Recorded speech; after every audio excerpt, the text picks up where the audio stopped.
क्या हुआ समझ नहीं आ रहा होगा ना।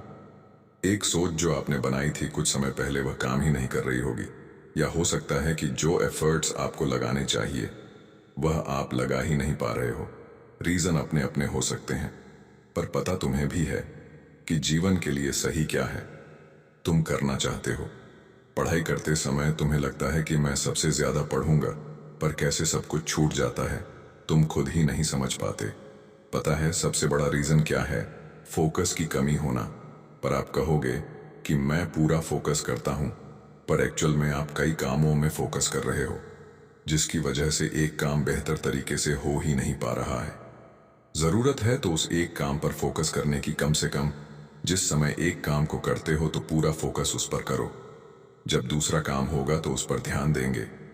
पर अभी जो भी कर रहे हो केवल उस उसम सबसे परफेक्ट बनना है, खुद से ज्यादा नहीं।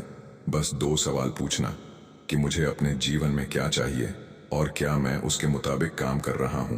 बस दो सवाल, और आपकी पूरी हकीकत आपके सामने होगी। किसी से पूछना ही नहीं है कि मैं सही कर रहा हूं या नहीं। बस खुद से ये पूछना कि क्या जो मैं मेहनत कर रहा हूं वो मेरे सपने को पाने में मदद करेगी। और अगर कहीं से भी लगता है ना कि नहीं, इससे मेरे सपने पूरे नहीं होंगे, तो पूछो उससे कि मैं ये क्यों कर रहा हूं और उसको बदल डालो।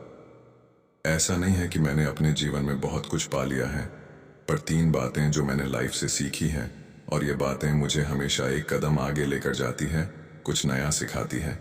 पहली, संघर्ष आपको बेहतर बनाता है। स्ट्रगल करोगे तो एक समय पहले आप जैसे भी थे उससे बेहतर बन के निकलोगे। दूसरी, कंप्लेन मत करो, किसी को फर्क नहीं भी पड़ता। आज कंप्लेन करके तुम काम नहीं करोगे, पर बाद में जवाब ही नहीं दे पाओगे जब यह पूछा जाएगा कि काम क्यों नहीं किया। और तीसरी, कोई और आपके बारे में क्या सोच रहा है उस पर ध्यान ही मत दो। जीवन तुम्हें अपना बनाना है तो उस पर तुम्हें ही ध्यान देना होगा। बाद में जब कुछ भी नहीं होगा तो कोई खाने तक को नहीं देगा। इसीलिए केवल काम पर ध्यान दो, बेहतर बनने पर ध्यान दो। अंत में बस एक बात याद रखना कि जिस सफलता की तलाश में तुम हो वो उन्हीं असफलताओं में छुपी है जिसे तुम अवॉइड कर रहे हो। शुरुआत में कठिन लगता है दोस्त, पर बाद में सब आसान हो जाता है।